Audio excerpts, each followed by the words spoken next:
My name is Waffles, and I'm a government whistleblower turned political commentator, and this is the last 24 hours in the news. It is July 8th, 2025. The time is 1:23 a.m. Mountain Standard Time. Here are the top U.S. news highlights from the past 24 hours. Texas flood death toll rises to 96. Search teams comb flooded areas of central Texas after heavy rains triggered deadly flash floods near the Guadalupe River. At least 96 people, including numerous children, have died, and recovery efforts continue amid dwindling hopes for survivors. Senator Ted Cruz promised additional federal support to affected communities. Schumer calls for a probe of Weather Service response. Senate Majority Leader Chuck Schumer urged an investigation into the National Weather Service's handling of the Texas floods, expressing concern over whether timely warning broadcasts reached residents during the crisis. Fatal shooting at border station in Texas. A man opened fire at a U.S. border station in Texas, killing one agent and wounding several others before being shot himself. Authorities are investigating the motive, and suspect remains hospitalized. Kennedy faces lawsuit over vaccine policy. Physician groups sued Health Secretary Robert F. Kennedy Jr., challenging his recent changes to vaccine protocols and expressing concern that these actions undermine public health safeguards. U.S. threatens legal action over California trans sports law. The Justice Department escalated legal pressure on California, warning the state may face lawsuits over its law permitting transgender athletes to compete in female sports categories. Veterans Affairs plans job cuts. The Department of Veterans Affairs announced plans to eliminate nearly 30,000 positions.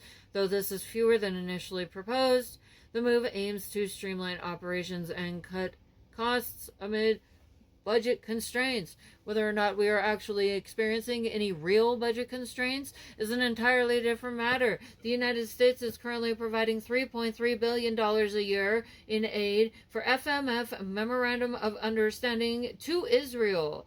Emergency and supplemental aid of $17.9 billion is going to Israel. Regional military operations. The United States is sending $4.8 billion to Israel. Emergency arms sale, Rubio. Immediate weapons deliveries, $4 billion from the United States to Israel. 2025 arms notification to Israel, $8 billion. Let's total that real quick. Hold on, I'm going to get the calculator. The United States is currently providing $38 billion of aid to Israel. It's not able to provide aid to Ukraine. It's not able to provide aid to its own U.S. citizens. If the United States wanted to end homelessness, it would cost $7 to $10 billion a year for supportive housing. New York City's a $10 billion estimate to address chronic homelessness via supportive housing. A Reddit-based study references supportive housing at roughly $12,800 per person annually, $9.6 to $15 billion a year to house sheltered individuals, $11 to $30 billion a year based on median rent.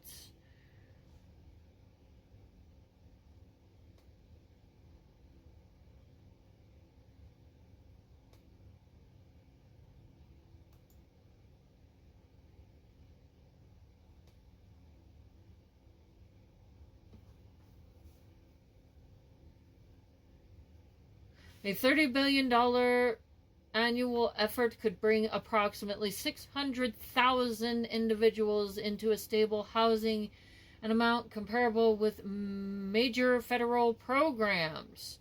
Instead, we're going to cut funding to the people who are being disadvantaged in society, and also spend $38 billion arming a country whose current leader is considered a war criminal and is being tried by the courts of his own country for his misbehavior.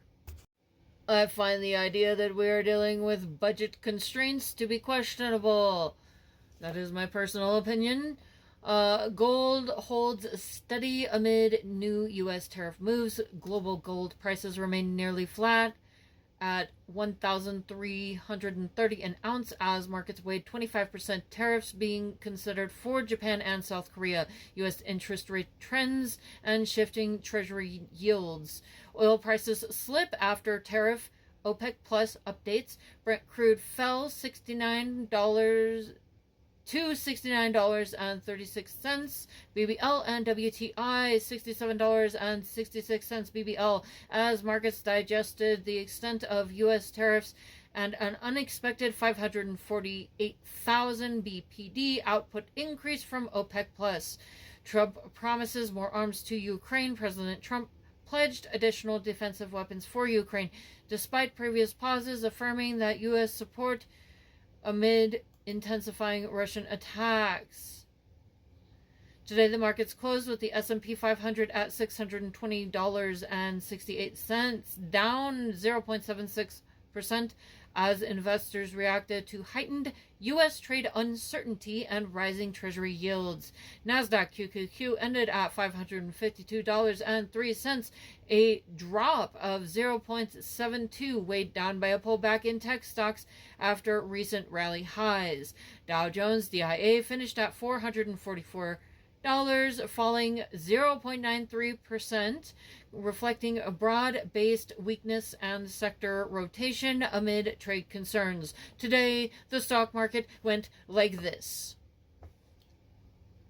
Key drivers behind the decline: tariff fears, ongoing uncertainty about impending U.S. tariffs on key trading partners, Japan and South Korea, paired with fluctuating BRICS tariff guidance, heightened investor caution, and triggered profit-taking in equities. Shift safe haven sentiment. Treasury yields rose as capital routed away from equities and into bonds, reinforcing the decline in stock performance. Global commodities impact. Rising oil output from OPEC Plus and tariff pressure affected energy and industrial sectors, contributing to the broader market drop.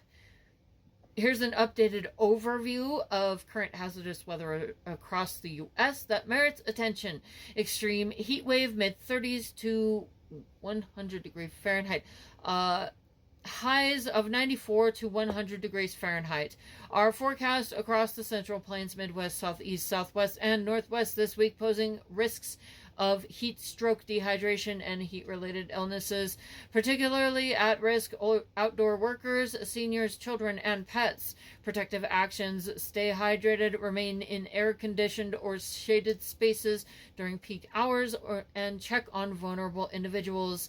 Severe thunderstorms, strong storms expected this Friday in the central U.S., possibly extending into the plains and Midwest, with threats of damaging winds up to 70 miles an hour, large hail up to golf ball size, and heavy downpours causing flash flooding. Advice: monitor local alerts, seek shelter in sturdy buildings, and avoid open or outdoor areas during thunderstorms. Flash flood threat in Central Texas. Central Texas continues to face heavy rainfall and flash flood warnings, especially around the Guadalupe River. These flooding conditions are persistent into the week, increasing the risk of flash floods, very dangerous during drives and outdoor activities near water. Reminder: never drive through floodwater, turn around, don't drown. Fire weather and red flag warnings. The Pacific Northwest, Intermountain West, and parts of the Southwest are under a red flag warning due to high heat, low humidity, and gusty winds. Wildfire risk is high, especially with ongoing Independence Day festivities. Avoid outdoor burning, fireworks, and follow local fire restrictions. What you should do: heat preparedness, stay hydrated, schedule outdoor work early or late, and use cooling systems. Thunderstorm safety: have a plan, move indoors quickly, keep an eye on weather apps and NWS alerts. Flood caution: avoid flood-prone routes and engage emergency protocols near swollen rivers. Fire prevention: adhere to fire bans, fully extinguish any flames, and monitor air quality updates. Go to part 2 if you're on TikTok.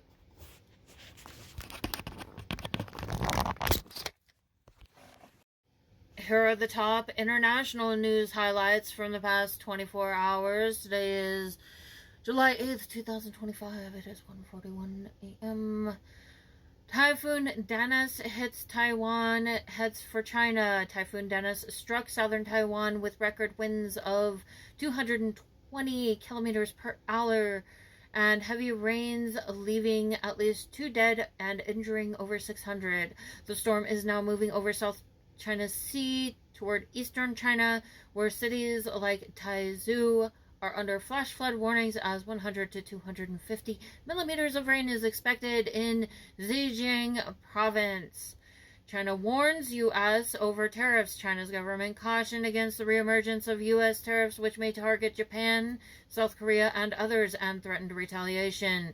The official People's Daily called tariffs bullying and urged reliance on dialogue and cooperation to resolve trade disputes.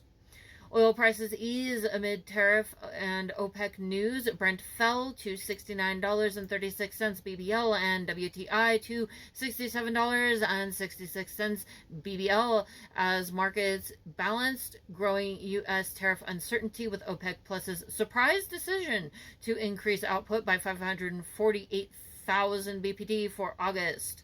Global markets impacted by trade and policy. Asian and European markets slipped as investors digested U.S. trade policy shifts, including raised tariffs and extended deadlines to August. Yen dropped to a 2-week low versus the dollar, while the Australian dollar climbed after the RBA held interest rates steady. China leverages rare earth exports. China is exerting geopolitical influence by threatening to halt purchases of rare earth minerals from Myanmar's Kachin region of the rebels. Do not withdraw from BAMO. Threatening to halt purchases of rare earth minerals from Myanmar Kachin region if the rebels do not withdraw from BAMO. Nearly 50% of global heavy rare earths come from these Myanmar mines, making Beijing's ultimatum a major economic lever. Why it matters: climate and safety. Typhoon Dennis highlights increasing extreme weather and emergency readiness in Asia.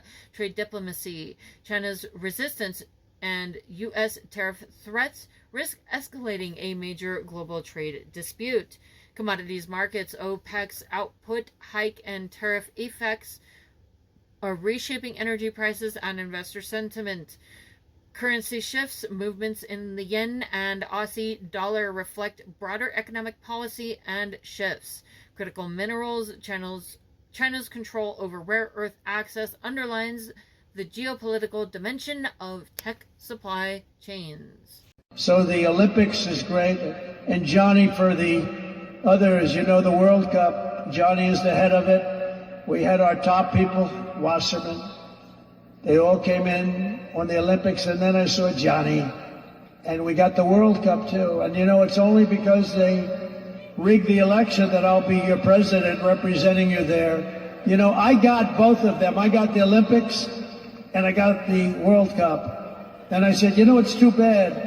One was in 2026, and the other was in 2028. And I said, I won't be there. I won't be your president.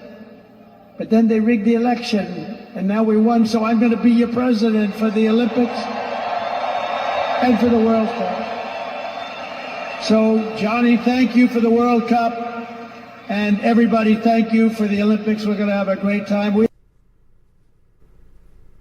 Hey guys, don't forget to like, share, subscribe, and comment to my videos. And also, don't forget to check out my shop where you could get this awesome Real Patriots Punch Nazis t-shirt. America, fuck yeah! And if you go to the link tree in my bio on most platforms, it's got links to everything, all of my stuff. You can find my shop there. I'm on eBay. You can also get this cool Exterminate MAGA sticker, because MAGA's fucking cockroaches. And fuck MAGA, abolish MAGA, fuck you MAGA.